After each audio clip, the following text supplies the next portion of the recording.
In this 5-part video series, I'm going to be covering what I think are the most important mental life hacks to help you think more clearly, be more objective, eliminate those mental barriers, and make better decisions to improve your life. Life hack number 3, don't let your emotions rule you. I'm James Grage, and welcome to The Resistance.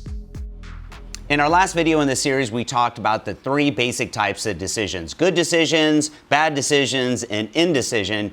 But in this video, we're going to be talking about the primary drivers in our decision-making process, which is the way we feel and the way we think, which can either lead to emotion-based decisions or logic-based decisions. So let's first look at logic or reason-based decisions. Now, this is when we temporarily set aside the way we feel so that it doesn't distort our perception of the situation. It's important that we see the problem as clearly as possible, that we take in all the facts, we take the bigger problem or situation and break it down into smaller parts so that we can more easily analyze it, and then we draw upon similar past experiences so that we can forecast the possible outcomes. Now, the thinking part of our brain can assess a situation unemotionally, but the feeling part of our brain can be a bit reactionary and sometimes even irrational, leading to what we call emotionally based decisions. But that doesn't mean that good emotions always lead to good decisions, or that bad emotions always lead to bad decisions.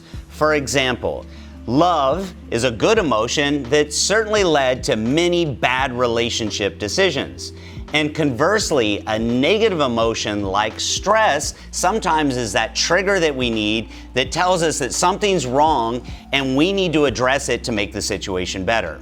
So our emotions themselves are not the problem. They only become a problem when they override our ability to reason. For example, think of a time when you were angry and you either did something or said something that you ended up regretting later. Or going back to our relationship discussion, our love for someone can blind us to a character trait in that other person. Either way, the way we feel, both good and bad, can alter the way we see things. But here's the thing, we can't separate the way we feel from our decision-making process no matter how hard we try. We're human, and part of being human is our ability to feel.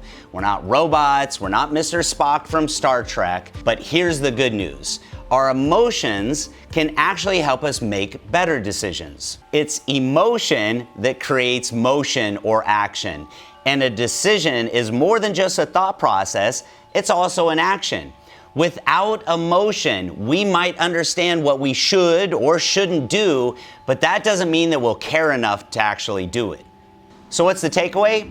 Well, we need to temper our emotions long enough to be able to see a situation clearly and come up with a good plan. Once we have a well thought out plan, then we need to tap into those emotions to actually get us to take action on that plan.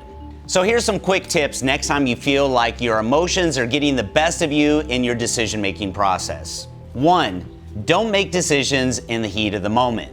2, try to be objective when assessing the situation. 3, give yourself some time to think it through. Number 4, think about how each of the possible outcomes might make you feel, both good or bad, and use that emotion to help drive you into action. And lastly, number 5, don't be afraid to make bad decisions. No matter how it turns out, whether it's good or it's bad, it's going to give you better reference points that's going to help you in the future when you're making similar decisions. That's it for our 3rd installment of this Resistance series here on YouTube. Hopefully you got something helpful out of it. I'm James Grage, and this is The Resistance.